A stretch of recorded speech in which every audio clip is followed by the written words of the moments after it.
Gaur egu bakoitza esan dizugun moduan, reportaje sorta berezi bat abiaraziko dugu hemen Debagoiena. Saio honetan reportaje sorta, Debagoieneko eraldaketa soziala bultzatzeko sortu den, eragile sare baten testuinguruan kokatzen dena 2019an hasi da lanean Debagoieneko berrikuntza plataforma, eta horren bueltan dator proiektu hau guztia. Eraldaketa soziala ahalbidetzeko aletxoak izango dira erreportaje hauek, astero gai konkretu baten ingurukoak, eta guk testuinguruan jartzeko, Gizabideako ordezkaria eta era berean Debagoieneko berrikuntza plataformako kidea den Elena Errarte dugu gurekin. Elena, arratsalde on, ongi etorri. Arratsalde on berdin, eskerrik asko. asko. Urtarrietik 2019 hasiera honetatik zabiltzaile lanean Debagoieneko berrikuntza plataforman. Zer da eta zertarako da berrikuntza plataforma hau? Bueno, Debagoienara ekarri gure dugun proposamen berri honen helburua da eragitea pixkat modu proaktibo baten eskualde honen garapen integralien, bai? Pixkat iraunkortasunerantz, aukera berdintasunerantz, lanean etorkizunen inguruan aukera sortzerantz. Eta, esan bihau, ez dela proiektu zehat bat, ez da proiektu bat normalien daukun ezaguera erabiltzen dugun moduen, helburu zehatz batzukin, ekintza zehatz batzukin, ez da hori. Da, esan digun, gizarte eraldaketan eragiteko enfoke berri bat. Gizarte berrikuntza plataforma ireki honek eskaintzen dauena, ekarri gure dauena. Azkenien petzeta jaku, gaur eguneko erronkak alde batetik oso konplejuak, eta ezinbesteko da erronka bakoitzan inguruen, arloan hitzetako, jakintzan hitzetako, eta esperientzia ezberdina daukien pertsona eta eragileak inpliketia. Uste gure eskualdian badagoela sekulako potentziala alde horretatik, badaukagu kooperatiba mugimendu potente bat, badaukagu enpresa punteroak sektore pribatuan baita, badau herrigintza antolatu bat, komunitate bat, badaukuna antolatzeko eta gai ezberdinen inguruen lana egiteko tradizio eta indar bat baita, badau hezkuntza proiektu interesgarriak. Pentsetako falta jakune dela, eta gaur eguneko erronken konplejutasun horrei lotuta sektore desberdinetako eragileen arteko konektibidade behar bat, ez da konexio hori bultzatzera dator, orduen plataforma. Ezkenin plataforma, momentu honetan hitz hori ari gara erabiltzen, ondio ez dauku markaik, hasten gabitz, baina usteu plataforma batek bisualki irudikatzen dagoela pixkat kontzeptu hori, ez da plataforma bat, non helburua dan, eragile desberdinak batera lanien jartia, partekatuko dauen erronken irakurketa batetik, erronka desberdinak elkarrekin partekatu zeintzuk dien, eta elkarrekin sinergiak topau eta elkarlanien jardun, metodologia desberdinak erabilitza, eta espazioak eskainita, apur bat elkarlan horri leku haiteko. Zuzeu plataformako kide moduan aurkeztu zaitugu, Elena, baina baita Gizabidea Fundazioko kide moduan.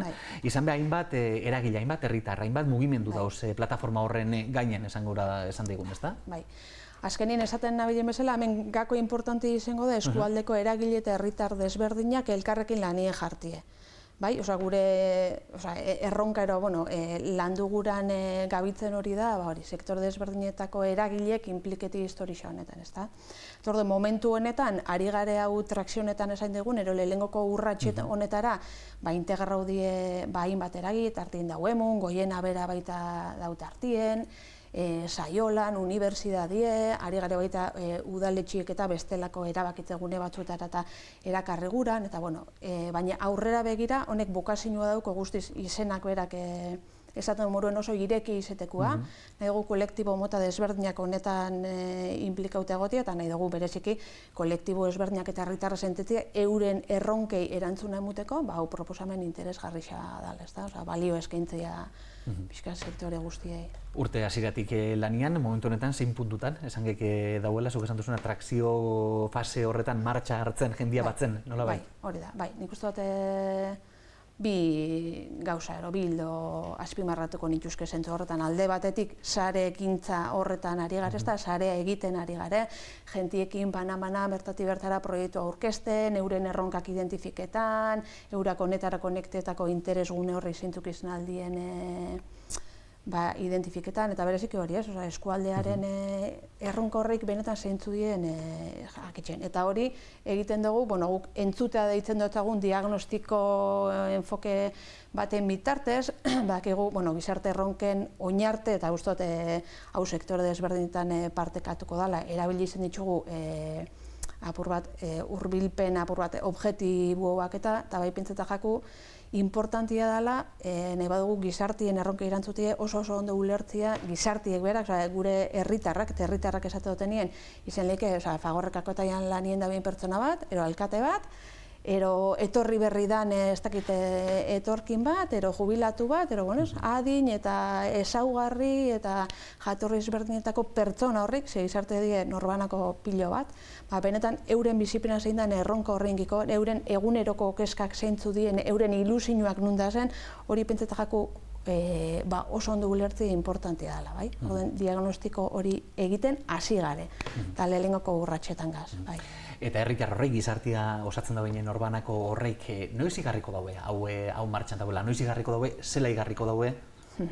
Bueno, hori ez da etorriko epe oso motzien eta impacto handi batekin, segurutik hori poliki fango gare igerten. Egisa da, momentu honetan, segurutik gurekin egoti etokau jatien horreik, elkarrezketatuak izan dielako, erogu eurengana hurbildu garelako, euren erakundie historia honetarako niktetako eta, horrazi diea honen oi hartzun txiki bat entzuten.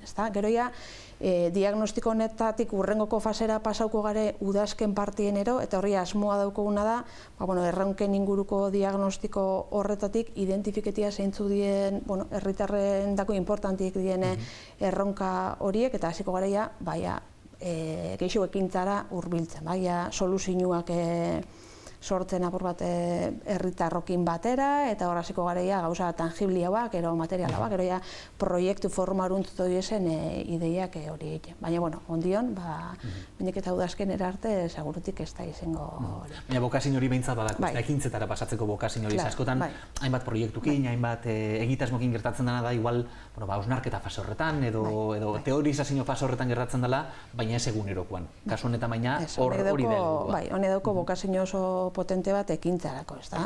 Ezkenien gainera gure, aipatzen ari garen gizarte erronka dela iraunkortasun erantzen munbiko geukien transizin hori, ero lanen etorkizunan inguruko klabia pentsetarako orduan hor garbi daukoguna da, ekintza zehat asko martxan jarri beharko ditugula, ero testea ero esplora ubiko ditugula, benetan aldaketa horritako bidiek mundazen deskubriru alizeteko, ez da?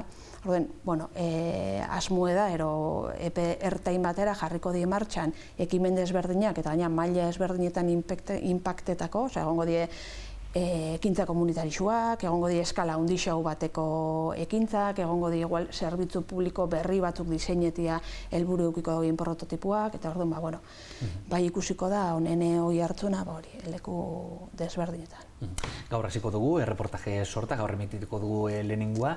Erreportaje hauetan hainbat gai landuko die, eta egin zuzen be, gai honek dira nolabait atara dianak emunekin jako elkarrizketetan, lehen aipatu duzun entzute fase horretan, aterateko gaixak dira, ezta? Kezka, ardura, hortik datoz gai honek, hori identifikau dituzu. Bai, hori da fase honetan, pixkatu horretan gabit, esan duzu bezala, emun dabil apur bat trakzio honetan diagnostiko ero entzute hau, eta azkenin ari garena elkarrizketak egiten aipatu bezala herritar mota desberdinekin, jakiteko eurak zela ikusten da binte, goiena eurak arlo desberdinetan nun ikusten dituzten behar izanak, nun ikusten dituzten aukera, zerek eskatzen dituzten, eta horrek identifikatzea, horretan sakontzea importantea da, gero proposatuko dien ekintza horrek konektauta egotea, esanguratsuak izen daitezen herritarren dako, eta konexio hori generau den. Askotan pasatzen da, edozein arlotan euskal gintzan hasi, edozein ez dakit iraunkortasunien bueltan dabiltzenak, edo, zuk itxuen duzula proposamenak oso objetiboki oso zentzudunak, ez dakit, munduaren temperatura bat azbesteko igotzen ari da, baina gero, jentiei egunerokotasunien horrek ez gauk eskatzen, mezu horrekin ez gare konektetan benetan proiektuetara, ez da? Orduan, honek bilatzen dagoena da benetako kezka horrek identifiketia, gero, proiektuak horretatik abiatu daitezen. Eta ez dakik kezka horretako batzuk aurreratzerik badauko zuen, edo zelako gaixak landu gura dituzuen nola baita esateko? Egisa esan da, kezkak gai ezberdinen inguruen ari die urteten nola modu orokorrien, bai gabitzen apersibiruten herritarren artien da, nola baiteko nostalgia puntu bat, gure eskualdea, gure komunitatea ari gare pentsetan, salabait, badagoela estankamiento momentu baten ero, ez? Itxendu irakurketa bat, iraganien, zenbat gauza inien, zenbat mugimendu, zenbat ekimen sortu dien gure eskualdien, eta salabait join, ba hori dana pixkat geldotuta ero dagoenan percepzio bat gabitz jasoten, oso modu zabalien, ezta?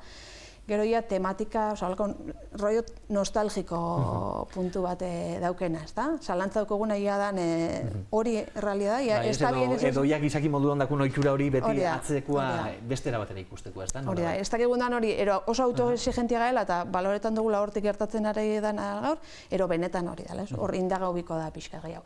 Eta ero jala tematika emergente zehatz bezala ero, asko ari da gertatzen herritarren percepzio negatibo bat pixkat mugikortasunaren inguruan, zelako zailtasunak da zen gai horrekin lotuta, baita etorkinekin eta horri inguruen gertatzen diren konflikto ero errealitate berri horren inguruko kezka bat, eta horrek baita pixkat erpin desberdinetatik ari jakune urteten, ezta? Hortik doi ez uste dut, baina egisa da ondio, inogule elkarrizketako puru bat, ez gaela heldu ez dakitz komunidadearen perfil guztiak baita untzera, orduan hori fango gare edatzen. Badakotzu dela, Bai, badako. Bai, ez da. Ondo baderitzezu, lehenengo erreportajia ikusiko dugu, lehen aipatu duzu, etorkinak, etorri, gatazkak sortu daitezkenak, gaurko honetan, lehenengo erreportajia hau, Euskararen eta integrazioan ingurukoa izango da, Elena Herarte, eskerrik asko, benetan, geurekin egotiarren, testu inguru interesgarri honetan jartziarren.